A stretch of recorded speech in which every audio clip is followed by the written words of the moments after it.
My name is Felix. I'm a Danish TV host and car fanatic. I've been invited here to California to drive the new Vision AVTR. It's right in there in the hangar, and you're invited to come along to the future.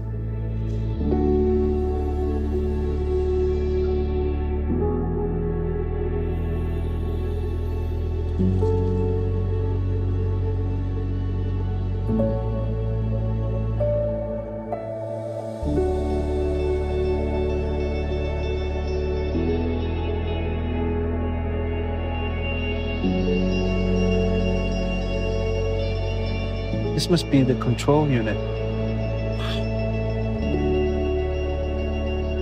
I have 1,000 questions now. So maybe it's time to bring in the designers.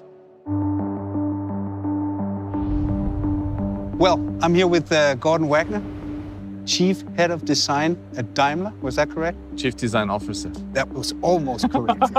Chief Design Officer. But the most important thing is that, Gorden, this car is something you authorized. What's the vision behind this car? What's it supposed to be? We wanted to create a vehicle that is not alien to its environment, that's almost a part of the ecosystem of the environment.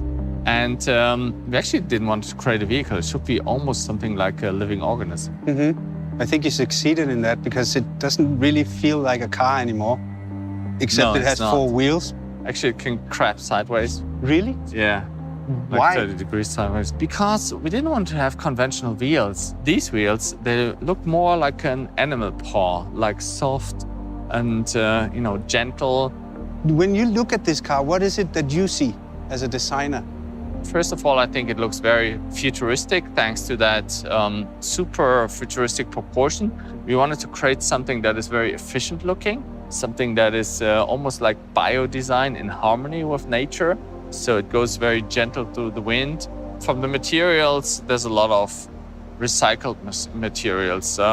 We have the dynamic car, which is fully recycled. We have this Karun wood, which is fast-growing rattan, very sustainable. We have all these fabrics, this ocean waste plastic. Mm-hmm. So from the material side, yeah, this is completely sustainable. And of course, our vision is the 100% sustainable car, and that car should embody this.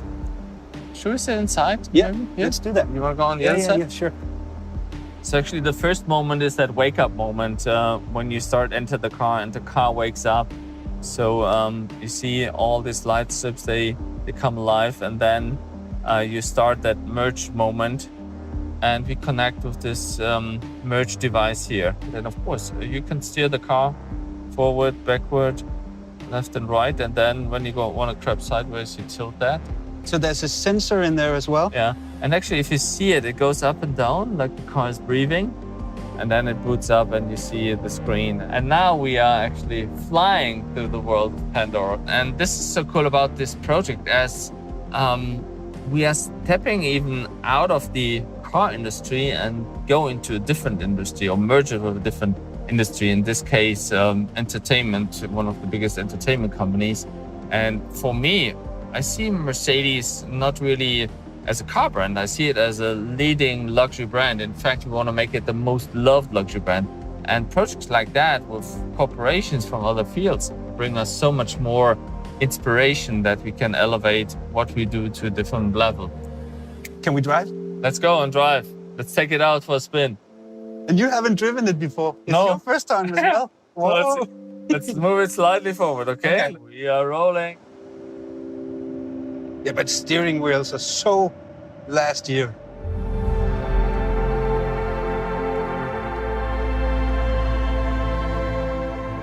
So we can try crabbing mode a little bit. Whoa! So now the cool thing is, the co-driver can take over. So you have it, just try it.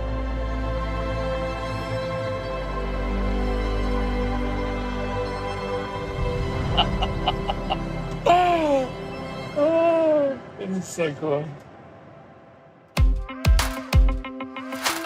So, Vera, you were the head designer, lead designer on the user experience of the car, right? Yes, correct. I'm the Director of Advanced User Experience Design. Exactly. That's you. So when I saw it the first time I saw it, and I went over to it, and I had this feeling that it was trying to communicate with me, with the flaps and the lights and all. So that was your department? Correct. So everything what you see and hear, we did. So when I get into my 2020 Mercedes, there's a lot of linguatronic. You can talk with the car. Yes. This one, you don't talk with it. No, here we don't talk with it. Yes, it's imagine once you talk with a car, it's more issue and command. We want to reduce this idea and say, hey, this element is more like a skin of ourselves, like a digital membrane of ourselves, which influence us and can provide us an amplify experience to our outside world.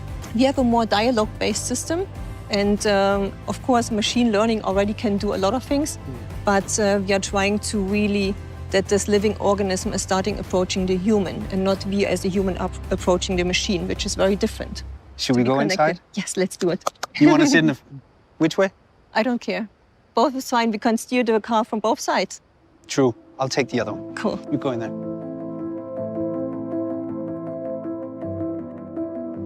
So what do we see? We see no steering wheel, we see no buttons, we see no touch screen, no pedals. No. But in the middle console, we see a device, we call it merge control. Mm-hmm. And what we see, it's pulsating. And once you want to connect with the machine, we put down our hand. What happens in my seat? And you feel the vibration in the seat of the exciters. You feel the heartbeat, it's my heartbeat now. And now we are connected to the system. So normally you as a human, you approach the car. So you steer the steering wheel, you touch a screen, you issue a command.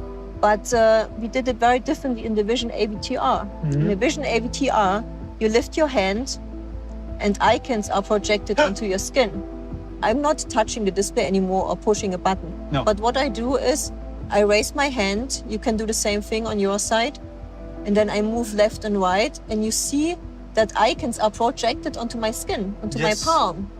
So all your senses are triggered, not only the visual one, but also the haptic one and the acoustic one. And then let's go to Pandora. Yeah. Shall I close it? Yeah. Then we select the Benji maybe. Mm-hmm. And you see how this gets pinkish. And now you look through the eyes of this Benji, you feel the heartbeat, and you see what the Benji would see. In this sense, this experience that the car is really starting approaching you with the interface is very new and unique, and it hasn't been done before. Yeah, and then, at the same time, make it look as luxury as this is. This is the future of luxury. I think you see how the interior design and the UX design here come together as a one whole art piece almost. When you as a department think of stuff like this, then of course everything you think of isn't possible. So you have to have a meeting with somebody in a technical department that actually tells you whether this is possible or not. Our engineers are very creative people, very knowledgeable, and only as a collaborative team, designers and the engineers, we can come up with these really functional prototypes. And it's very important. It's functional. It's not faked. It's really working. I don't quite understand all of it, but you did a good job. That's great.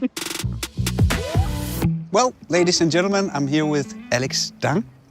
He's a designer at Mercedes-Benz, and he's actually the one who drew the lines for the Vision AVTR. Hi, Alex. Hi. So can you start by telling us how does a vision like this begins? It was an internal competition where everyone can show their vision, how they see the car could look like. And right from the beginning, we were all sitting together and watching the movie, basically in the cinema.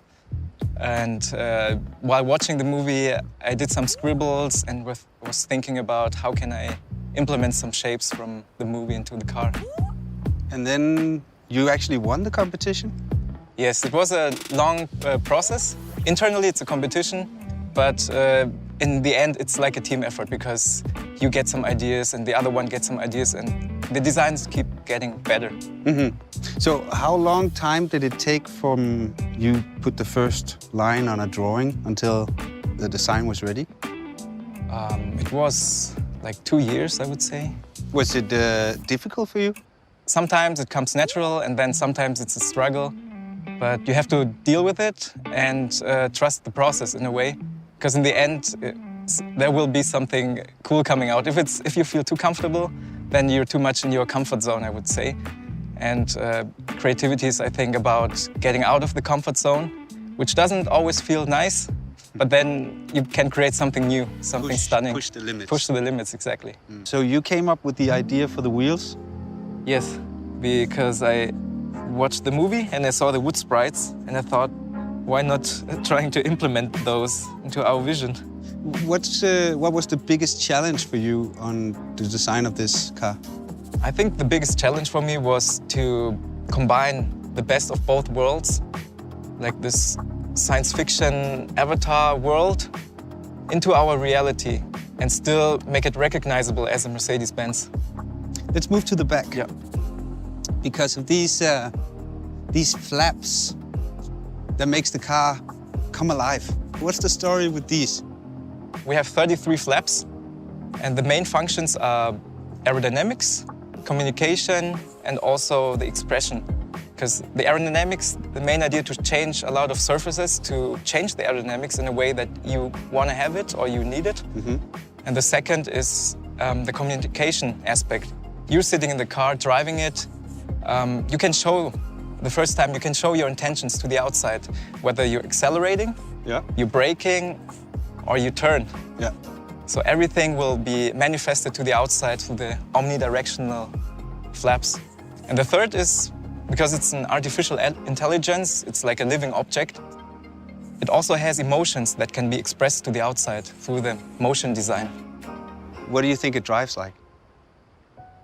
I think it would drive like something that you've never been experiencing before.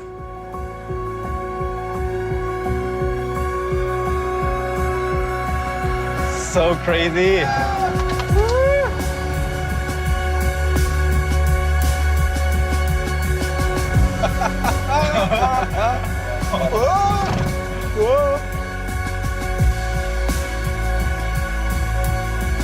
I can imagine waking up in my bed now like, oh, what's just a dream.